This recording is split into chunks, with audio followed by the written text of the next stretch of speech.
इस वीडियो में हम लोग देखने वाले हैं कक्षा 9वीं की विज्ञान में फिजिक्स का पहला चैप्टर हम लोग देखेंगे, उसके आंकिक प्रश्नों को। ठीक है, इससे पहले की वीडियो में हमने प्रश्न नंबर 1 से लेकर 9 तक के क्वेश्चंस को सॉल्व करवा दिया है। अगर आपने वह नहीं देखा तो पहले आप उसको देखेंगे, तब बेहतर तरीके से आपको यह प्रश्न समझ में आएंगे। ठीक है, क्योंकि शुरुआत उसमें कैसे करनी हमने आपको पहले बता दिया कि हम लोग सवाल को कैसे लगाएंगे, किस फार्मूले पर रखेंगे और कैसे हल करने का तरीका हमने पहले ही उसमें बताया हुआ है। पहले आप वह देख लीजिए, उसके बाद जब आप दूसरी वीडियो देखेंगे तब आपको बेहतर समझ में आएगा।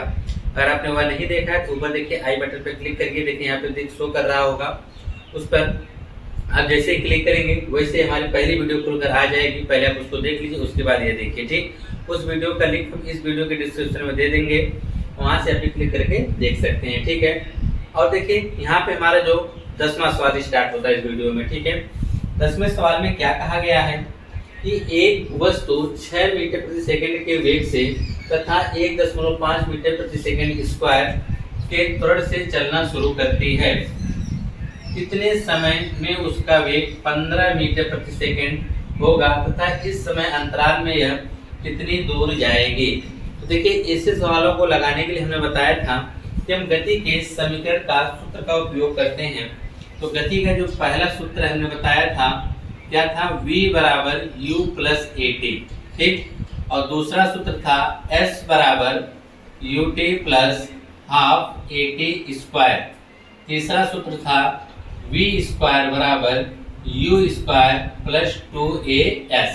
ठीक है, और उसमें यह बताया गया था कि v क्या है, u क्या है, s क्या है, a क्या है, t क्या है। ठीक है, तो आप देखेंगे v जो होता है वस्तु का अंतिम वेग होता है, u क्या होता है वस्तु का प्रारंभिक वेग, a क्या होता है वस्तु में उत्पन्न त्वरण, और t क्या होता है कि वस्तु द्वारा लिया गया समय होता है, और s क्या होता है वस्तु जो समय अंतराल में जितना विस्थापन या दूरी तय करती है उसे हम किससे व्यक्त करते हैं, स्मॉल s से। आइए अब देखते हैं कि सबसे पहले हमको सवाल में जो जो चीजें दिया रहता है उसको निकाल के हम रख लेते हैं, फिर हम देखते हैं कि किस फार्मूले की हमको आवश्यकता पड़ेगी, उसी हिसाब से हम लोग इन तीनों में से कोई फार्मूला लगाएंगे। कभी कभी हमको ऐसी भी जरूरत पड़ती है कि हमको दो फार्मूले को एक साथ लेने की आवश्यकता पड़ जाती है। ठीक है, आइए इस सवाल में देखते हैं क्या करना पड़ेगा। कहा है कि एक वस्तु 6 मीटर प्रति सेकंड के वेग से, यहाँ पर वस्तु का जो प्रारंभिक वेग दे रखा है, लिखेंगे वस्तु का प्रारंभिक वेग, वस्तु का प्रारंभिक वेग। यहाँ पे वस्तु का प्रारंभिक वेग u बराबर कितना हो जाएगा, 6 मीटर प्रति सेकंड हो जाएगा, के वेग से 1.5 मीटर प्रति सेकंड स्क्वायर के त्वरण से चलना शुरू करती है। आपको यहाँ पर त्वरण दे रखा है, वस्तु में उत्पन्न जो त्वरण होगा स्मॉल a का मान कितना दे रखा है, 1.5 मीटर प्रति सेकंड स्क्वायर के त्वरण से चलना शुरू करती है। कितने समय में उसका वेग, यानी आपसे समय पूछ दिया गया है, समय t, जो जो चीजें पता कर उसको लिखते चाहिए। समय पूछा कितने समय, तो समय को हम t से व्यक्त करते हैं, हमको नहीं पता, क्वेश्चन मार्क हो गया। ठीक है, उसका वेग 15 मीटर प्रति सेकंड होगा, ये उसका अंतिम वेग दिया है। प्रारंभिक वेग तो 6 मीटर प्रति सेकंड हमको बताता है वेग, मीटर प्रति सेकंड हमको क्या बताता है, वेग। अब ये सवाल के ऊपर डिपेंड करता है कि प्राथमिक वेग प्रारंभिक वेग होगा या अंतिम वेग। मीटर प्रति सेकंड स्क्वायर आ गया तो यह त्वरण बताएगा, दोनों में ध्यान दीजिए, इसमें केवल मीटर प्रति सेकंड यह वेग बताएगा। ठीक है, जो पहले रहता है वह प्रारंभिक, जो बाद में रहता है वह अंतिम होता है। ठीक है, अब यहाँ पर त्वरण देखिए हमेशा क्या होता है, मीटर प्रति सेकंड स्क्वायर होता है। जब भी आपको मीटर प्रति सेकंड स्क्वायर दिखे तो समझ जाइए त्वरण होता है। अब बात आती है समय की, समय हमेशा सेकंड में हम लोग इसमें लेते हैं। ठीक है, तो यहाँ पे समय हमको t निकालना है, कहा उसका अंतिम वेग 15 मीटर प्रति सेकंड है, उसका वेग जो है 15 मीटर प्रति सेकंड होगा। तो इसका मतलब कि वस्तु का अंतिम वेग दिया है, वस्तु का अंतिम वेग इसे हम किससे व्यक्त करते हैं, v से।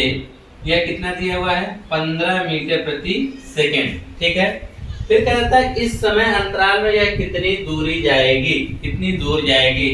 आपसे दूरी भी पूछ दिया गया है कि दूरी को हम व्यक्त करते हैं स्मॉल s से, स्मॉल s कितना है।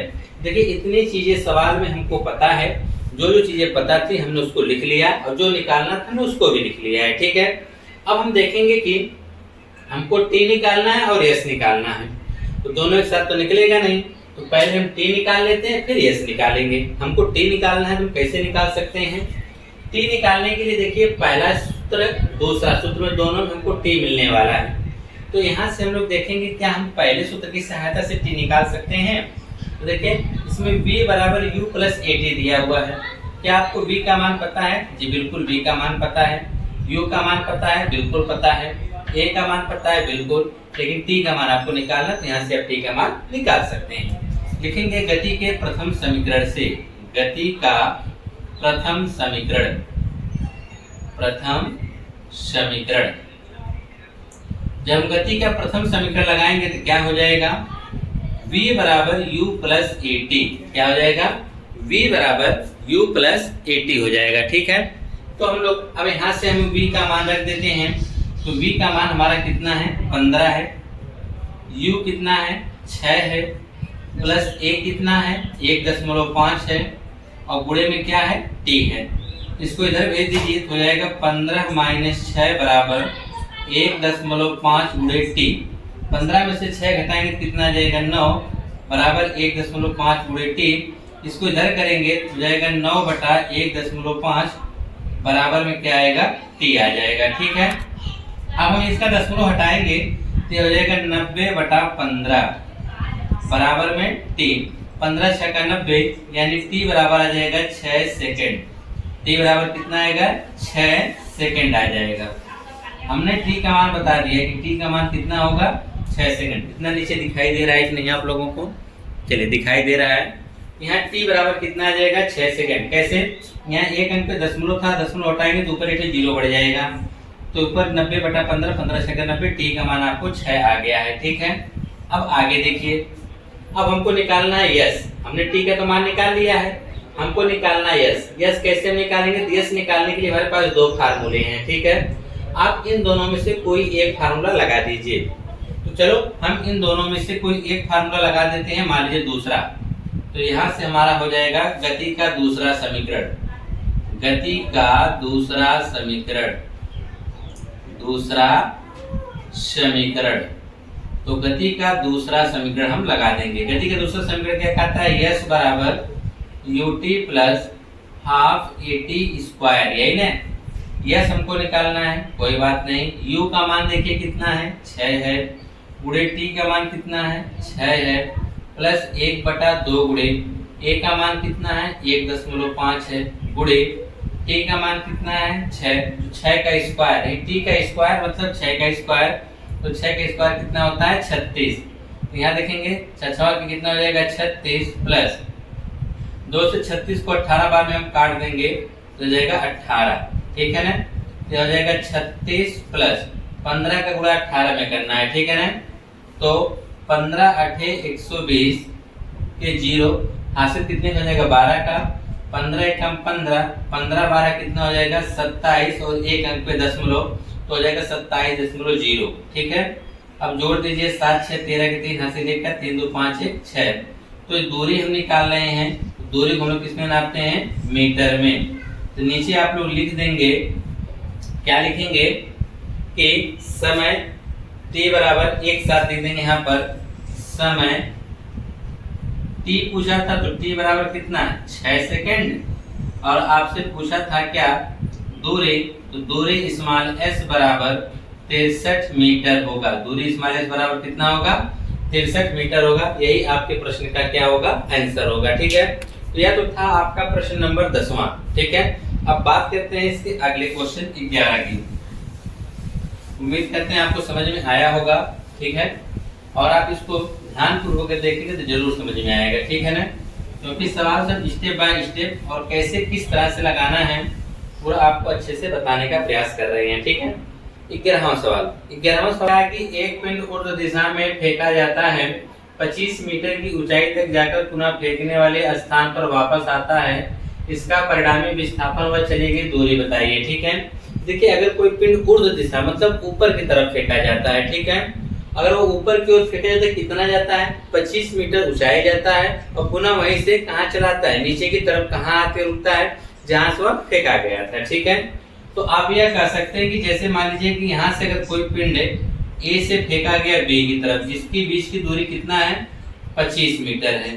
ठीक है, अब ए से बी फेंका गया और बी से पुनः ए पर आ गया, तो अगर हम दूरी की बात करेंगे तो 25 जाना और 25 आना, हम रास्ते की लंबाई को जोड़ देते हैं। तो दूरी बराबर आपका हो जाएगा तय किए गए पथ की लंबाई, तय किए गए पथ की लंबाई, पथ की लंबाई। तो तय किया गया पथ कितना है, 25 मीटर जाना और 25 मीटर आना, तो हो जाएगा कितना, 50 मीटर। तो इसकी जो दूरी होगी कितना हो जाएगा, 50 मीटर। और विस्थापन क्या होगा, विस्थापन होगा दोनों बिंदुओं के बीच की दूरी। विस्थापन क्या होता है, प्रारंभिक और अंतिम बिंदुओं के बीच की दूरी कितना है, तो प्रारंभिक और अंतिम दोनों बिंदु तो एक ही हो जा रहे हैं ना, यहीं से फेंका जा रहा है और यहीं पे आके रुक जा रहा है। ठीक है, तो इसका मतलब दोनों का बिंदु एक है, इसका मतलब विस्थापन क्या होगा, 0, क्योंकि दोनों बिंदुओं में अंतर कुछ भी नहीं है। तो आप लिख सकते हैं दोनों बिंदुओं के बीच की न्यूनतम दूरी, विस्थापन बराबर क्या होता है, दोनों मतलब प्रारंभिक व अंतिम, लिखिए प्रारंभिक व अंतिम बिंदु के बीच की न्यूनतम दूरी बराबर कितना हो जाएगा, 0, क्योंकि दोनों के बीच जो न्यूनतम दूरी वह कितनी आ रही है, 0 आ रही है। क्यों, क्योंकि जहां से हमने फेंका था पुनः वस्तु वहीं पर आकर रुक गई, इसका मतलब विस्थापन क्या होगा, 0 होगा। ठीक है, यह तो था आपका 11वां सवाल। ठीक है, अब हम बात करते हैं 12वें सवाल की। 12वां सवाल क्या कहा है, कहा है निम्न वस्तुओं को चाल के बढ़ते क्रम में लिखिए। तो यहाँ पर किसको A, B, C 3 आपको चाल दिया गया है, इनको किस क्रम में लिखना है, बढ़ते हुए क्रम में लिखना है। पहला दिया है कि 36 किलोमीटर प्रति घंटा। देखिए हम क्या करेंगे, तीनों को किसी एक मात्रा में बदलेंगे। जैसे यहाँ किलोमीटर प्रति घंटा दिया है, इसमें मीटर प्रति सेकंड में दिया है, इसमें मीटर प्रति मिनट में दिया गया है। ठीक है, मतलब 3 चाल 3 मात्रक में दिया गया है, एक किलोमीटर प्रति घंटा, एक मीटर प्रति सेकंड और एक दिया है मीटर प्रति मिनट में दिया हुआ है।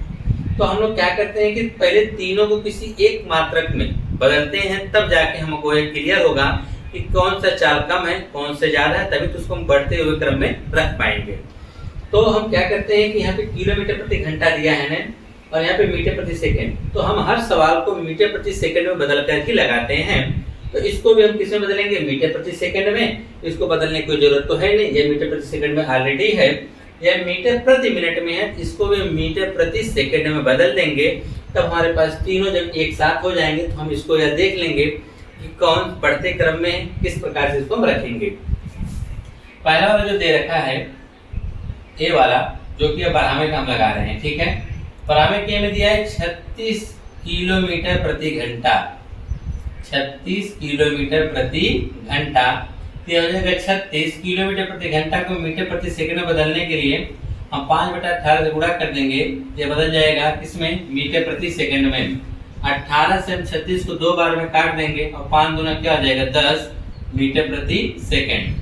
तो जो एक की गति हमने निकाला वह 10 मीटर प्रति सेकंड आ गया।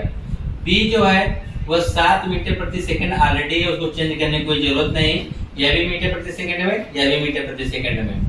सी वाला जो दिया है 240 मीटर प्रति मिनट में दिया हुआ है। ठीक है, इसको भी किसमें बदलना है, मीटर प्रति सेकंड में। तो हम क्या करेंगे, 240, अभी देखिए मीटर है तो मीटर से कोई दिक्कत नहीं है। ठीक है, लेकिन प्रति में क्या होता है, बटा।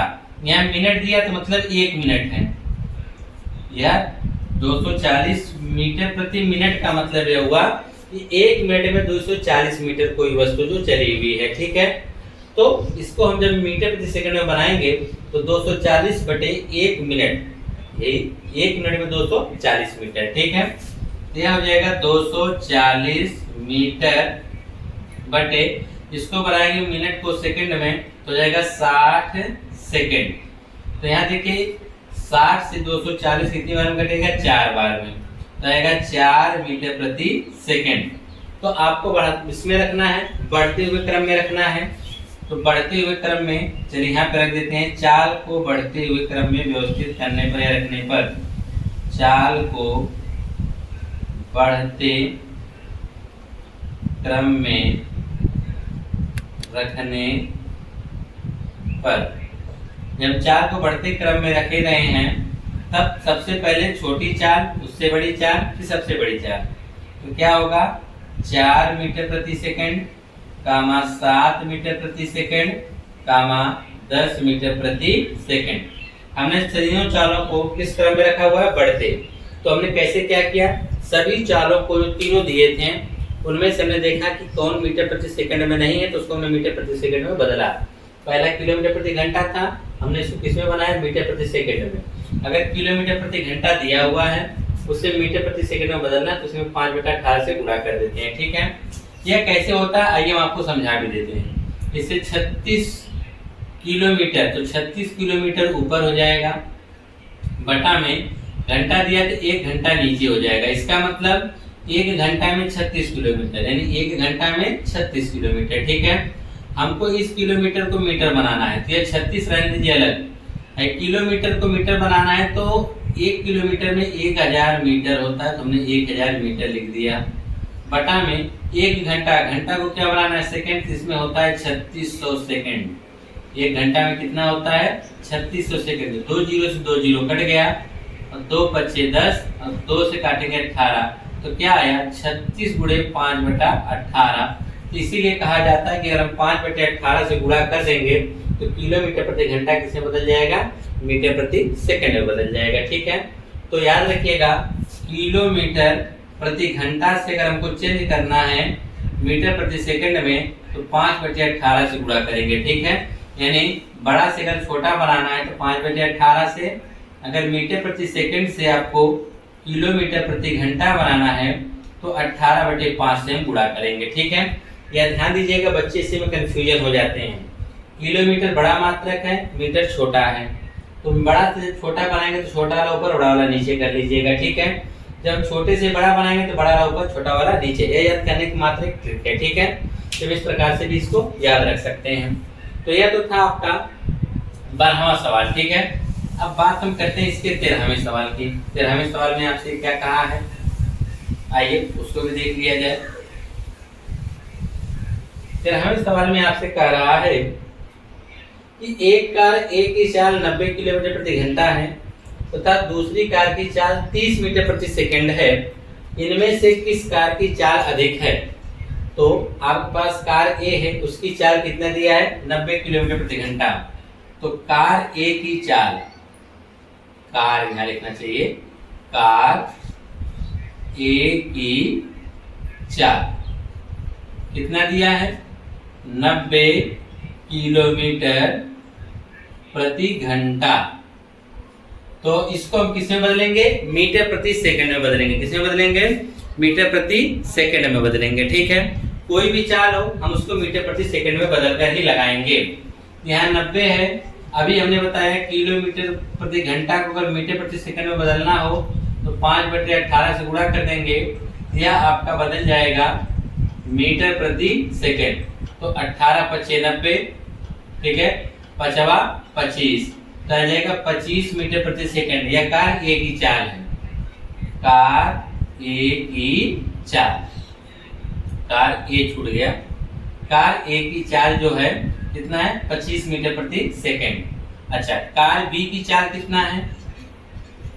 कार बी की चाल, कार बी की चाल आपको इसमें दे रखा है 30 मीटर प्रति सेकंड दे रखा है। कितनी दे रखा है? 30 मीटर प्रति सेकंड दे रखा है। तो आप ये बताइए किसकी चाल अधिक है? तो बी वाले की। नीचे लिख देंगे कार बी की चाल अधिक है, कार बी की चाल क्या है? अधिक है। अगर पूछता है कितना अधिक है तो 25 में से हम 30 में से 25 घटा देंगे तो कितना आएगा? 5। तो आप कहेंगे 5 मीटर प्रति सेकंड क्या है? इसकी चाल अधिक है बी की। किससे? ए से। ठीक है, तो यह तो था आपका 13वां, बहुत ही आसान था। बस आपको उसमें क्या पूछना चाह रहा था वो कि लड़का यह चीज का ध्यान अक्सर नहीं देते हैं मात्रक का। वह जल्दी से यहाँ देखेंगे 90, वहां देखेंगे 30, कहेंगे सर जी 90 वाला क्या है? इसकी कार की जो चाल अधिक होगी। ये बिल्कुल नहीं, यह 1 घंटा में 90 किलोमीटर चलता है और 1 सेकंड में 30 मीटर चलता है। ठीक है, तो पहले हम दोनों के मात्रक को सेम करेंगे, तब जाके हम ये क्लियर कर पाएंगे किसकी चाल अधिक है। तो हमने जब दोनों के मात्रक को सेम किया है, इसको भी किलोमीटर प्रति घंटा को मीटर प्रति सेकंड में बदला, ये हमको मिला 25 और ये हमको मिला 30, तो ये 5 क्या था, कम था। इसलिए आप जब भी सवाल को कंपेयर करेंगे तो मात्रक दोनों का सेम रखेंगे, तब आपको क्लियर हो पाएगा किसकी चाल ज्यादा है किसकी चाल कम है। ठीक है। 14 सवाल में क्या कहा है, 14वें में कि एक रेलगाड़ी 50 मीटर प्रति सेकंड के वेग से जा रही है। कोई रेलगाड़ी जो है वह 50 मीटर प्रति सेकंड के वेग से जा रही है। ब्रेक लगाने पर 10 मीटर प्रति सेकंड का मंदन उत्पन्न हो जाता है। जब मंदन आए तो समझ जाइएगा कि वहां पर ए का मान हमको माइनस में लेना है। क्यों? क्योंकि वहां पर त्वरण घटता है। फिर कहता है ज्ञात कीजिए कितने समय पश्चात तथा कितनी दूरी चलकर गाड़ी क्या होगी, रुक जाएगी। आपको क्या करना है कि अगर वह ब्रेक लगा दे रहा है तो वह कितने ब्रेक लगाने के कितने समय बाद गाड़ी रुकेगी, और अगर जब से वह ब्रेक लगाए तो गाड़ी कितनी दूर जाके रुकेगी। ठीक है। तो ऐसा तो नहीं कि जहां उसने ब्रेक लगाया गाड़ी तुरंत वहीं पर रुक जाएगी, बिल्कुल नहीं। ब्रेक लगाते हैं तो गाड़ी धीरे धीरे स्लो होती है, कुछ दूरी भी चलती है और ब्रेक लगाने के बाद कुछ समय भी लेता है। तो कितना समय लिया और कितनी दूरी चली आपसे ही पूछा गया है इस सवाल में। ठीक है। तो आइए करके लगाते हैं एक एक करके। जो चीजें आपको दिया है पहले उसको हम लोग लिख लेते हैं। 14वें सवाल में आपको दिया है कि एक रेलगाड़ी 50 मीटर प्रति सेकंड के वेग से जा रही है। तो रेलगाड़ी का प्रारंभिक वेग, रेलगाड़ी का प्रारंभिक वेग किससे व्यक्त करेंगे, u से। कितना दिया हुआ है, 50 मीटर प्रति सेकंड दिया हुआ है। ठीक, इस वेग से जा रही है। अब उसमें क्या लगा दिया गया, ब्रेक। ब्रेक लगाने पे मंदन उत्पन्न हो रहा है। कितना, 10 मीटर प्रति सेकंड स्क्वायर का। यहाँ पे लिखेंगे मंदन। मंदन को हमने बताया हम इसको -a से व्यक्त करते हैं। मंदन -a से जब व्यक्त करेंगे तो वहां पे मंदन कितना हो रहा है, 10 मीटर प्रति सेकंड स्क्वायर। ठीक है। आप चाहें तो इसके मान को भी माइनस में रख सकते हैं। ठीक है। माइनस में इसलिए रखा जाता है क्योंकि यहाँ पे जब मंदन होता है तो त्वरण घटता है। जब त्वरण घटता है तो उसको माइनस में रखते हैं। ठीक है। अब उसके बाद देखिए, तो यह माइनस में हमने रखा। यह माइनस बताता है कि त्वरण घट रहा है। अगर प्लस में रखेंगे त्वरण बढ़ रहा है। तो अगर घटेगा तो मंदन बोलते हैं और ए का मान अगर बढ़ेगा तो त्वरण बोलते हैं। ठीक है। और जब मंदन होता है तो गाड़ी जब रुकती है तो उसका अंतिम वेग 0 हो जाता है। तो रेलगाड़ी का अंतिम वेग क्या होगा, 0। रेलगाड़ी का अंतिम वेग v का मान क्या होगा, 0 मीटर प्रति सेकंड। ठीक है। अब आपसे पहला पूछा है कितने समय में, तो आपको पहला बताना है समय, या तो आपको पहला पूछा गया है। दूसरा में आपसे वो पूछा है कितनी दूर जाके रुकेगी, यानी स्मॉल s का मान आपसे पूछ रहा है। तो आइए हम मदद लेते हैं इनमें से किसी समीकरण का। पहले तो हम इनमें से एक का निकाल सकते हैं। चलो पहले हम समय निकालते हैं। ऐसा तो नहीं कि हम दोनों एक साथ निकाल लें। तो हम समय जब निकालेंगे तो समय के लिए हम किसका हेल्प ले सकते हैं, पहले और दूसरे में ही समय दिया गया, तीसरे में समय आपको नहीं दिया गया है। तो समय निकालना है तो अगर हम पहले की तरफ ध्यान दें, इसमें VUAT चाहिए। तो UVAT तीनों मौजूद है, तो हम गति का प्रथम समीकरण लगाएंगे। जो पहला वाला है गति का प्रथम समीकरण। तो गति का प्रथम समीकरण कहता है v बराबर u प्लस AT। v का मान कितना रखने के कहा है, 0।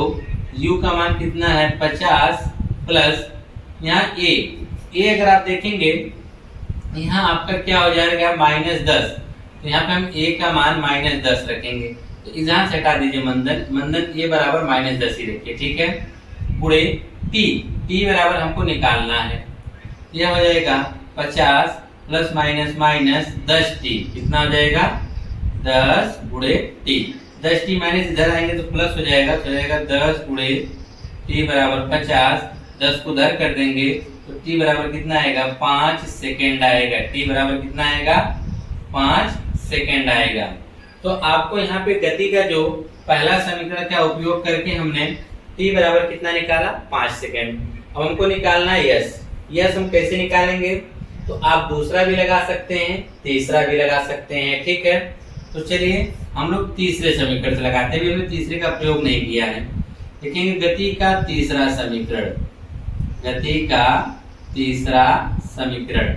अच्छा, हमने तीसरा ही क्यों लिया, आप दूसरा भी ले सकते हैं। यस निकालना, यस इसमें भी मिलेगा, यस इसमें भी मिलेगा, ठीक है।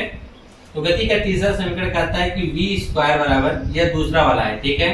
देखिए दूसरा पूछा है कितनी दूर जाएगी, दूरी निकालने के लिए दूसरा, समय निकालने के लिए पहला। v बराबर u² प्लस 2as। v का मान देखिए 0 है, रख दीजिए।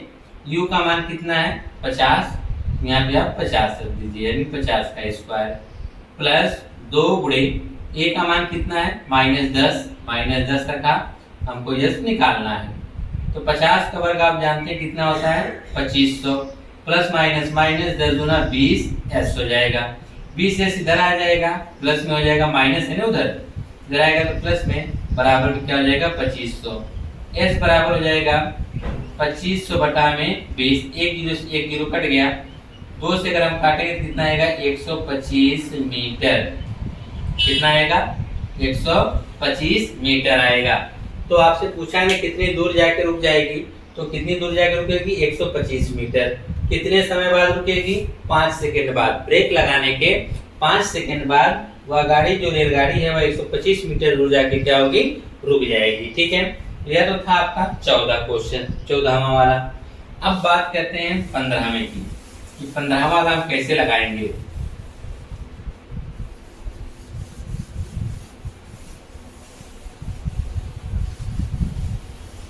भाई 15वां देखते हैं। कहा है कि कोई वस्तु 50 मीटर प्रति सेकंड के वेग से तथा 20 मीटर प्रति सेकंड स्क्वायर के त्वरण से चलना आरंभ करती है। ज्ञात कीजिए कि 4 सेकंड में वह कितनी दूरी तय करेगी। इस समय अंतराल में उसकी औसत चाल भी ज्ञात करना है। आपको यह है कि कोई वस्तु 50 मीटर प्रति सेकंड के वेग से और 20 मीटर प्रति सेकंड स्क्वायर के त्वरण से चलना आरंभ करती है। जो चीजें दिया है पहले लिख लीजिए उसको। 15वें में आपको दिया हुआ है कि वस्तु का प्रारंभिक वेग, वस्तु का प्रारंभिक वेग, प्रारंभिक वेग को हम किससे व्यक्त करते हैं, u से। u बराबर कितना दिया हुआ है 50 मीटर प्रति सेकंड दिया हुआ है, ठीक है। और कहा है कि 20 मीटर प्रति सेकंड स्क्वायर का त्वरण है, यहाँ पे त्वरण भी आप लिख लेंगे, त्वरण स्मॉल a बराबर यहाँ पे कितना है 20, तो हो जाएगा 20 मीटर प्रति सेकंड स्क्वायर। कहा है कोई वस्तु 50 मीटर प्रति सेकंड के वेग, हमने यहाँ पे जो प्रारंभिक वेग था वह लिख लिया। 20 मीटर प्रति सेकंड स्क्वायर का त्वरण था, तो हमने त्वरण लिख लिया, से चलना आरंभ करती है। ज्ञात कीजिए कि 4 सेकंड में वह कितनी दूरी जाएगी, यानी समय आपको दे दिया है t बराबर कितना 4 सेकंड, ठीक है। पूछा है कितनी दूरी जाएगी, यानी आपसे दूरी पूछ रहा है, आपसे दूरी स्मॉल s पूछ रहा है। और क्या पूछा है, इस समय अंतराल में उसकी औसत चाल बताना है। तो आपसे पूछा है औसत चाल, आपको यहाँ पे चाल भी बतानी है। तो चलिए देखते हैं कि हमको यस कैसे निकाल सकते हैं। आपको u दिया है, a दिया है, t दिया है, s दिया है, तो हम कैसे यहाँ से s निकाल सकते हैं। बिल्कुल दूसरा वाला समीकरण का उपयोग कर सकते हैं, क्योंकि s निकालना है तो चाहे दूसरे से निकाले या तीसरे से निकालने के लिए हमको v ढूंढना पड़ेगा। अगर हम दूसरे से निकालने तो हमको सब कुछ दिया हुआ है, हमको कुछ और ढूंढने की जरूरत नहीं है। इसे लगाएंगे गति का दूसरा समीकरण, दूसरा समीकरण। जब हम गति का दूसरा समीकरण लगाएंगे तो होता है s बराबर ut plus half at square. तो s बराबर हमको निकालना है, रहने दीजिए। u का मान कितना है 50 गुणे t का मान कितना है 4 प्लस 1/2 गुणे a का मान कितना है 20 गुणे t का मान कितना है 4, तो 4 का स्क्वायर 16। तय करेंगे कितना हो जाएगा 200, 25 चौके 200, 2 से 10 बार में कट जाएगा और यह हो जाएगा 160। 2 से 20 10 बार में कटेगा, 10 का 16 गुणा करेंगे 160, 200 प्लस 160 मिलाकर कितना हो जाएगा 360 मीटर। तो वह कितनी दूर जाएगी 4 सेकंड में 360 मीटर। लेकिन उसने एक चीज और पूछ दिया आपसे, औसत चाल। क्या पूछ दिया है, औसत चाल। तो औसत चाल बराबर होता है दूरी बटा समय। पूरी दूरी बटा क्या हो जाएगा, समय हो जाएगा। ठीक है, तो दूरी इसकी कितनी है, तो दूरी अगर आप देखेंगे 360 है और समय कितना ले रहा है 4 सेकेंड। तो 4 से भाग कर देंगे, 4 9 36, तो 90 आ जाएगा। और यह चाल है इसलिए इसका मात्रक क्या होगा, मीटर प्रति सेकेंड होगा। ठीक है, चाल का मात्रक क्या होगा, मीटर प्रति सेकेंड हो जाएगा। ठीक है, तो आपसे क्या क्या चीजें पूछा था, दूरी, तो दूरी 360 और समय कितना, चाल कितना था 90 मीटर प्रति सेकेंड हो जाएगा। ठीक है, यह हो गया आपकी औसत चाल और यह था आपका 15वां क्वेश्चन। ठीक है, अब बात करते हैं 16वें क्वेश्चन में आपसे क्या कहा है।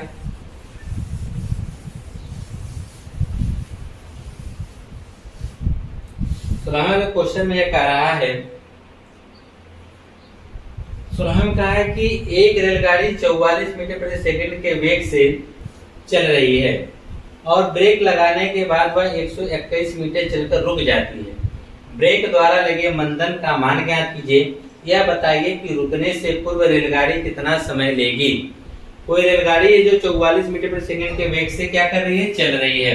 पहले लिख लो रेलगाड़ी का प्रारंभिक वेग। रेलगाड़ी का प्रारंभिक वेग u बराबर कितना है, 44 मीटर प्रति सेकंड है।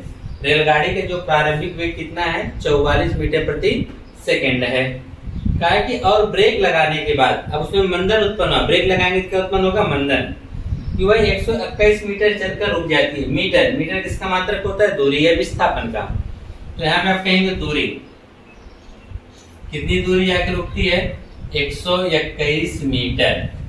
121 मीटर चलने के बाद वह क्या होती है, रुक जाती है। रुकने का मतलब अंतिम वेग दिया हुआ है। तो रेलगाड़ी का अंतिम वेग, रेलगाड़ी का अंतिम वेग v क्या हो जा रहा है, 0। क्यों, क्योंकि वह गाड़ी रुक जाएगी तो अंतिम वेग 0 हो जाएगा। ठीक है, अंतिम वेग 0 हो गया। फिर क्या, ब्रेक द्वारा लगे मंदन का मान बताना है। मंदन आपसे पूछ दिया है, बताइए मंदन a का मान क्या होगा। और क्या कहा है, यह भी बताइए रुकने से पूर्व कितना समय लेगी, यानी समय यानी स्मॉल t बराबर आपसे पूछ रहा है। तो पहले आपको u पता है, s पता है, v पता है, a या t में से एक आपको निकालना पड़ेगा। ठीक है, हम लोग किसकी मदद ले सकते हैं, अगर हम लोग यहाँ से a और t पहला में रखते हैं तो a t दोनों खोजना पड़ेगा, दोनों हमको नहीं पता है। अगर हम दूसरे की मदद लेते हैं तो तीसरे की मदद लेके लगाते हैं। ठीक है, हमको तीसरे में से यहाँ से a जब निकल जाएगा तो t इसकी सहायता से निकाल लेंगे। a निकालना है, ये तीनों में से हम किसी की मदद ले सकते हैं। पहले की मदद इसलिए नहीं ले रहे हैं क्योंकि इसमें a और t दोनों निकालना है और दोनों दोनों आपसे पूछ रहे हैं। तो अगर एक मान गायब हो तो आप आसानी से आप निकाल सकते हैं। इसको क्यों नहीं ले रहे हैं, क्योंकि इसमें भी a t एक साथ है, इसलिए इसको भी हम नहीं ले पाएंगे क्योंकि हमको दोनों में से एक मान यहाँ पे जरूर चाहिए। हाँ, इसमें देखिए a तो है लेकिन t नहीं है, इसलिए हम गति का तीसरा समीकरण लेंगे। गति का तीसरा समीकरण,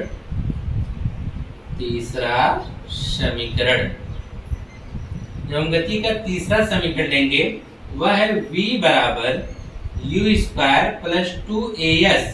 v का मान कितना है 0, u का मान कितना है 44, तो लिखेंगे 44 का वर्ग प्लस 2, a का मान तो हमको पता नहीं, रहने दीजिए। s का मान कितना है 121। ठीक है, अब यहाँ देखिए, उसके बाद यहाँ पे क्या हो जाएगा, 44 का हमको वर्ग करना पड़ेगा। ठीक है, जब हम 44 का वर्ग करेंगे तो कितना होगा, चलिए कर देते हैं। 4 के स्क्वायर के 4 16 36 1 का, और 4 को 16 दूनी 25 1 33 के 3 80 का, 4 को 16 3 19 1936 प्लस में यहाँ पे हो जाएगा 242 गुणे में क्या आ जाएगा a।